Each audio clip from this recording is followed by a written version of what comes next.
Hello, and welcome to Minnesota Heals, a show where we share stories about how people cope and heal from life's various curveballs. Our host is Julia Parker. Our guest today is Ebony Walker. Ebony is a single mother of 4 and a proud grandmother, and a recent college graduate who wrote a book called My Son Died. She wrote this in the aftermath of her son's suicide in 2014.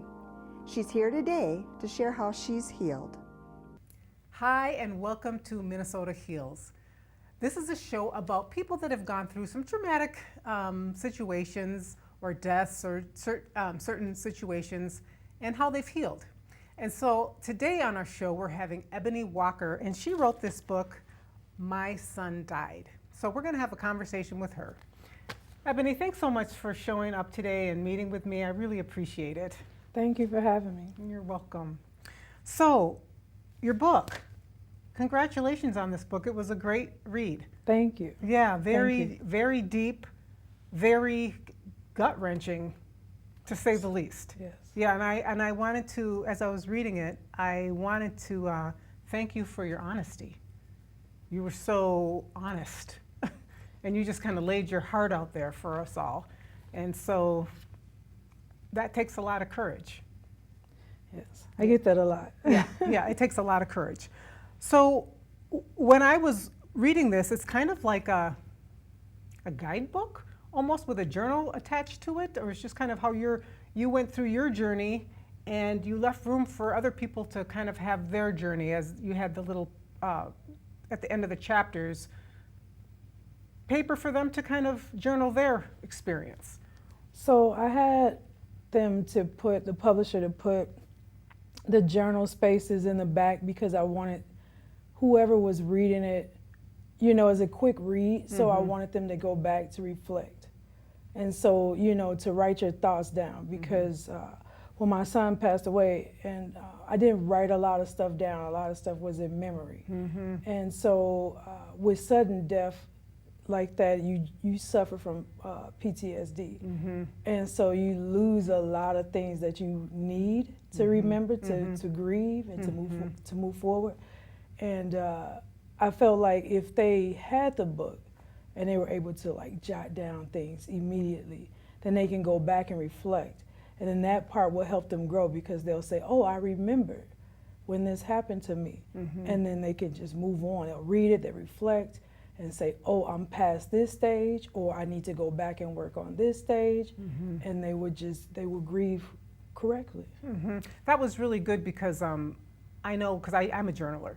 And so it is nice to go back and look at something that you've written. It's just like, oh, that was so last year. Yes. I'm over that. Yes. Yeah, so that was really insightful on your part, and I thought that was great. So you took this book and you kind of went through from the start all the way to the end your particular journey. Yes. That was pretty tough because you had to relive the whole entire thing all over again. Yes. And so I saw I don't know, when did you start writing this book from the time he passed? Was that in 2014? Yes. And then when did you finish the book? Well, I didn't start it when he passed away. Right. So it was years. Yeah, so you had to after. relive. So I had to relive it, and I suffered from depression when I was still writing. do? No, I did. Okay. Well, every now and again. Sure. Every now and again when things come up, but no, writing the book, like the 3 or 4 months I was writing a book, I suffered from depression. Yeah. So it took me 3 or 4 months. It could have took me 2 weeks, but it took me 3 or 4 months because I had to pause and like reliving things and then remembering a lot of stuff that happened to me. And a lot of things didn't go into the book.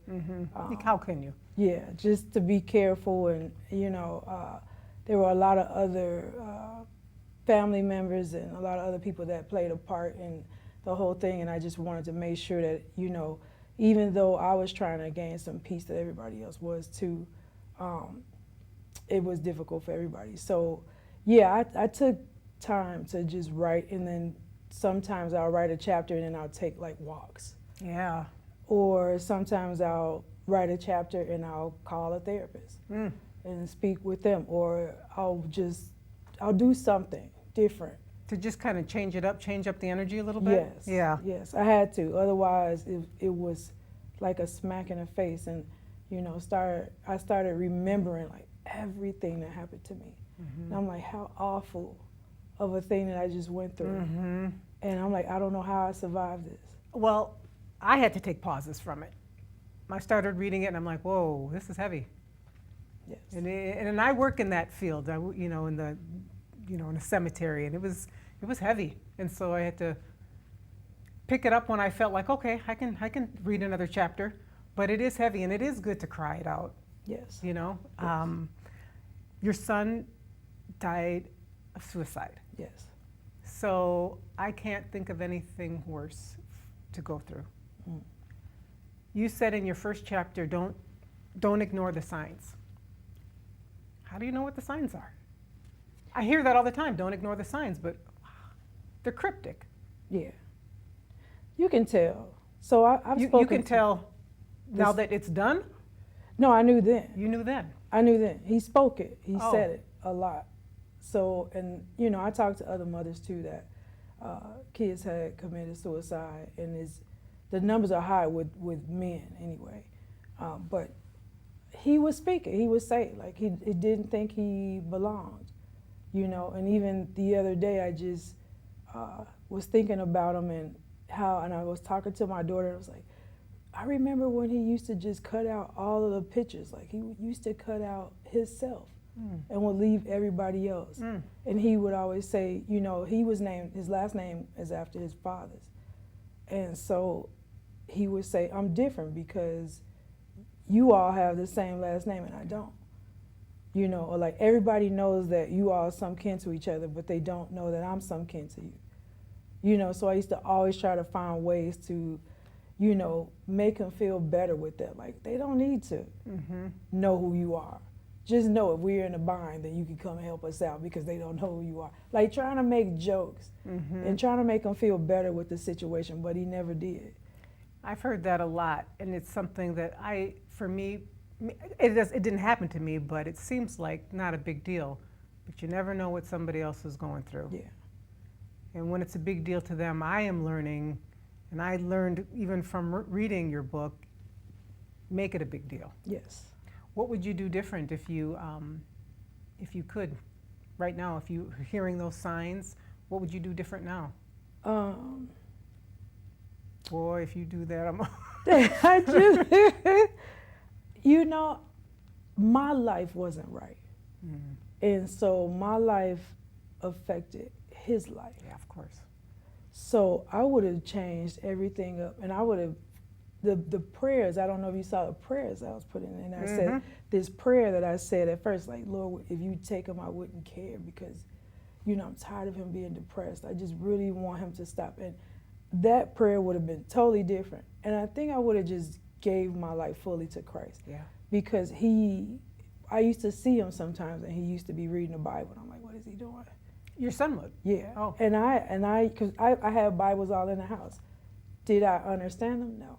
Did I read them? No. Did I believe in God? Yes. You know, and I knew some things, and it's coming to the forefront now, like as I'm learning and growing, that I knew, you know, things about the Bible. We was raised in church, kind of, sort of raised in church. My mom and dad didn't go, but we went as kids. And so I would have gave my life to Christ. I tried so many times to just change my life so I could be better for them. But if I had a chance now, I would surrender, give my life to Christ, and my kids love me enough. I was their role model, and they would have followed. Yeah. And we all would have been saved right now. Yeah. He would have been here. That's what I think now. But sometimes I think that I know that things happen for a reason. And to me, it's sort of like he gave his life for us, sort of like Jesus. So he gave his life for us so that we can have a better life. And since, you know, I came into that knowledge, it's like, people don't think so, but I'm like, I'm happy. This is the happiest I've ever been. My life is like great. Okay.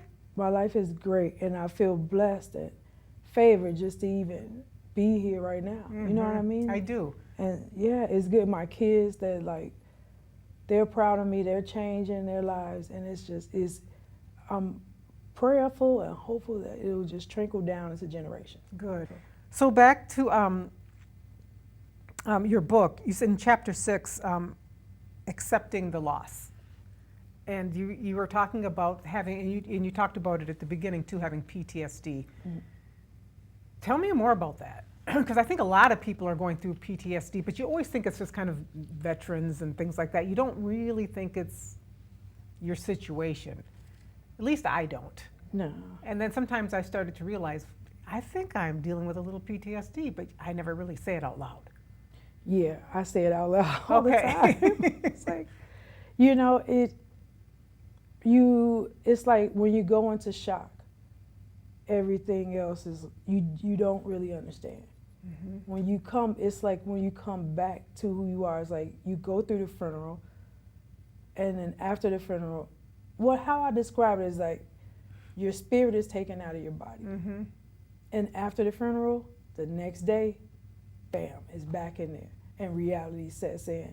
And it's like, I really just lost a kid.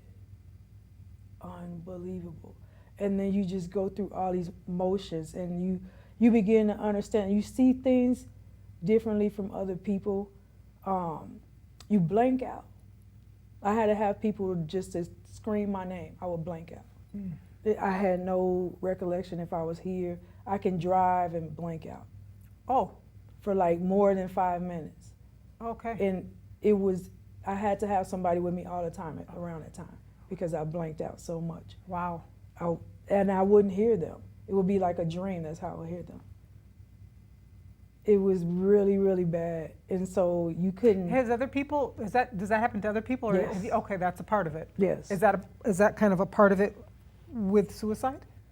I just think it's just death in general. Okay. So when I explain it to people that way, and when I say it's like your spirit's out of your body, after the funeral it goes back in, and then reality sets in, they're like, how do you know? Mm-hmm.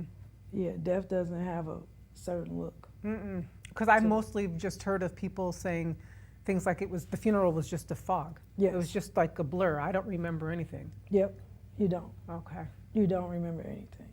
And then when you do, it's like, oh wow, I just really went through that. That is like the worst thing ever. And then that's when everything started to change. And that's when you had wrote, which I loved, probably one of the best chapters. I was so pleasantly surprised to see that part about the murals. And I've seen so many homes where people have a shrine of their loved one. And I'm gonna have you talk about it, but it was just, it's advanced thinking. That's the best way I can put it, because you don't hear that every day either. So talk to the audience a little bit about the murals. Yeah, so I just figured that, I kept coming in the house, and I kept seeing these family photos. It would be me and my children. We looked so happy. And my kids would come in and they would touch it or they'll kiss it. And I'm like, oh goodness, this is terrible. Like we're missing a person. It's always been the 5 of us. And now we're missing a person. This is terrible. And I had to watch my kids come in all the time and look at it or talk to it. And I was like, no, this is not right. So did you feel that, or is it just because you saw that, that's what made you decide to do that? Yes. Okay. I saw how my kids were reacting to it. I'm like, I can't let them suffer. They see that they're missing somebody. And every day when they walk in, they will see it. They'll talk to it, they'll kiss it, and then they'll get angry. Oh, that was the cycle every day? Yes. Get angry, then they'll get angry at me, because I'm at the top of the picture. It's me and then them. It's like, it's your fault. So they would take everything out on me. Oh, I'm mom wow. anyway, so, okay, nobody else to blame but me. And so I was just like, let me just try something. And so I took all the photos down and I just replaced them with scriptures or just positive, affirmations, and I just put big pictures up, and then. So you did this, did you guys do it as a family? No. Or you just did it yourself? So what happened What happened the next day when they came home and saw it? They asked, "Where are all the pictures?" And I'm like, "I put them up. I'm gonna decorate different. I'm gonna do something different." Like, no, we need the pictures. So it was a battle. For how long? It didn't last that long. Probably would say maybe like a month or two. They Oh. got used to it, but I know they were mad. Like my kids are really close, so they talked amongst themselves a lot, and they still do. Mm-hmm. They were really, really close, Mm-hmm. and so yeah, they talked amongst themselves. It's like they were thinking that I was trying to forget him, Yeah. and I'm like, I'm not trying to forget him. I'm trying to help you heal. And it was like, that's the way we're healing. So it was bad. And so How long was it? How long? So he passed. How long before you took the pictures? Was it a year? a year. So you had the pictures up for a year, Yeah. and then you took it down. Okay. Yeah. But they were always up every place we moved to. They were always Yeah. up. Yeah. And that was our thing. Like I had family photos everywhere. And yeah, to take those down and try to relive my life, start a new life, because that's really what that is. You have to start a new life. You have to start a different life without the person that passed on. Mm-hmm. And it's very difficult to do. Mm-hmm. And so when they got used to it, I saw the change in them. Tell me about the changes that you saw. They were nice. They came in and just used to be so pleasant, you know, and they just started adjusting, and I'm like, yes. Once I noticed it, I'm like, oh, they didn't come in and ask. They didn't get mean. They're adjusting to this new life. So then, things turned around. Yeah. You started. You weren't going to church at all or anything like that No. then. No. What made you? Were you listening to a voice that you heard that you were like, I need to start going to church? What happened? What made you start to turn your life around? I Well, guess there's nothing really left Yeah. after pretty all much. that. That's a lot. Yeah, it is. I used to listen to, like a gospel channel every Sunday on the way to work, Mm-hmm. and I just always hear this guy's voice, but I never knew who he was. But still like thinking I'm just living my life. And then after my son passed away, then I was going to work. Then I'm like, everything I do is like dead people. Like I'm in a world with dead people. I don't want to do this. Everybody I talk to affiliated with death, everybody that I'm around, they want to build clubs. Like, I don't want to do this. This is not my life. And so I was walking out the house, going to my car, and in my mind, I'm thinking, I don't want to be in a world with dead people. I'm sick of being in a world with dead people. This is not who I am. I can't do this. So I get in my car, turn the car on, and the radio was already on, and it was on that channel because that's what I listened to on my way to work. And the pastor said, "You are not in a world with dead people. No, you didn't. are in a world with the living." And I was like, wait, what? I just thought this. Okay. It was in my head. I never told anybody this. How would he know that? Mm-hmm. And I was like, okay, he has my attention. He has my attention. So every Sunday I put him on. Every Sunday he answered everything that was in my head because I stopped talking to people. Mm. So he answered every question I had. Everything I wanted to know about God, he was answering. And so I went to work, told my executive director, she was a spiritual woman. She was African descent. And I told her, I said, I need to go meet this guy at this church. Can I take a day off? And she's like, yeah. Oh, good for you. Yeah. So I went to the church, I met him. Was it someplace Twin Cities? Yes. Okay. Yes. And I went to the church and I met him. Well, I sat through the service and I just wanted to put the voice with the face. And when I got there, I was like, this is not him. He looks young. Like that voice he had was something different. But it was him. And after the service, so I just walked up and shook his hand and he talked to me, he was nice. And I'm like, wow, this is crazy. Like I can do this. Usually they like rushing the pastor in the back, Okay. He's done his job. He's in the back now. You can't touch him, you can't talk to him. But I literally had a chance to walk up and talk to him and shake his hand. Thought that was awesome. And I literally was in there like, is this a cult? Because it looks good, and if it is, I want parts. So You didn't care if it was a cult. no, I felt the spirit. I felt the spirit of the Lord in that. Mm-hmm. And I think that was my first time actually feeling Feeling that? it. Yes. Ever. Ever. What great, the whole thing, great timing. Yes. Yeah, you could just, I love how you wrote it and how you could see your journey. And I like the way how you just, all the way from the beginning until the end, and you still go to that Yes. same church. Yes. Yeah, that's pretty profound, because you've been there for how long? About 8 years. Yeah. Yeah. What would you say to people that are, they just can't get over that hump? They just, I worked with a lady once that, I remember she came into the cemetery where I worked, and she had a washcloth, and she was crying so hard, and she, instead of using a tissue or a Kleenex, she had a washcloth that she kept with her, and I said, how long has it been since your father died? And I thought she was going to say a couple of weeks, maybe a month. It'd been about 7, 8 years, and so it's just like, okay, that's still really fresh. Really fresh.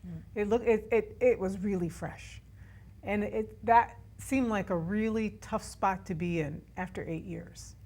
Yeah. How do you, aside from reading your book, what would you say to somebody? Grieve. Grieve. Just grieve. I often tell people this. Stop denying yourself the feelings. That is what's going to get you in trouble. That is what's going to keep you bound. If you say, well, I'm strong, they're gone, and I'm just going to drink this away, I'm just going to do drugs to just make it all go away, it doesn't go away. I've talked to people that said that even when they drink, they can't get drunk. You can't. No. I tried it. You just don't. What happens? You're just numb to everything. You can. It's like you're a waste basket. You just dumping everything in there. Nothing happens. You can't cover that pain. You cannot mask the pain. My advice would be to not do any drugs. Don't drink. Cold turkey. Go through it. Feel the pain. If you say you love that person the way you love them, you're hurting, you're mourning, you're grieving, then go through it naturally. It's like birthing a baby. You'll birth a new life if you just go through it. Oh, I love the way you said that. Yeah, you will. And that's what happened to me. I birthed a whole new life, a whole new life, and I wouldn't want to know no other way. You know, that was my son. He was hurting. He was going through pain. I want to feel that same thing when I'm going through to get through this whole grieving process. And I tell people all the time that if you grieve properly, 2 years will be the max. Really? Yes, 2 years. You need 1 year to stand up and walk, and the next year to learn how to live. You know, and if you go out and start appreciating everything for what it is, I'm teaching people this now because I've been at 3 funerals within this week. I went to another funeral a few weeks ago, so it's like I'm chasing funerals now. And I'm walking them through it. I'm walking them through it, and I tell them to, because they'll tell me, I just can't take it, the pain. Okay, I know you're hurting, but this is what I want you to do. Go outside. I don't care how cold it is. I want you to step outside, and I want you to inhale real deep, and then I want you to breathe, exhale. I want you to breathe out. And tell me how you feel. And they'll be like, okay, this feels good. If you're alive. Yeah. You're alive. You're alive. Thank God that you're alive. You may not have that person here with you, but you're alive, and you're able to go back and help the people that was going through the same thing that person was going through when they passed. You are the key to other people's lives. Don't waste it. So breathe in. You're alive. If you hear birds chirping in the morning, you're blessed. Let him go do his job. You know, we're all made to be on this earth for a reason, for a purpose, and we just gotta do it. You know what I mean? And I tell people that, and they're like, "You're right. And you know what? It's so simple. It is. But breath, I mean, you can't live without You breath. can't. Yeah. You can't do anything without it. Mm-hmm. You need air. You need everything that's on the earth plays a part. Like when my son died, I started seeing deers everywhere. Mm-hmm. And I just I learned how to enjoy them. Just ponds and rivers. I used to walk past a pond and just like, oh, God's Life. creation. Yes. Life. Beautiful. Yeah. Beautiful lakes and rivers and just grass. I told this one girl, like, just go outside right now, look at the trees, look at the grass, look at the snow. It's so beautiful. God's creation. You will never get it better than this unless you're in the kingdom of heaven. This is it. So this is what they say when he said peace on earth. You have that. You have that. You can create that peace on earth. You can be happy. You know, I had a lot of people tell me, why are you smiling? You shouldn't be smiling. You can't be happy. My kids told me that. You can't be happy. I am. Life goes on. It does. And you got to learn how to live it. Mm-hmm. You got to learn how to live it. It's a difficult thing to do. And when I went to that church, when I first started, I did a testimony. I got baptized. I did a testimony, and I came down, and there was a lady there. She said, thank you so much. I was like, for what? You know, I'm new at this. I don't really know what I'm doing. So she's like, I've been suffering from my son's death for 25 years. Oh, wow. I'm like, 25 years you've been going through this? This is a long time. That's a long time. Long time. That's a long time. Yeah, so you wasted 25 years of your life when you could have been living. Mm-hmm. You could have been living.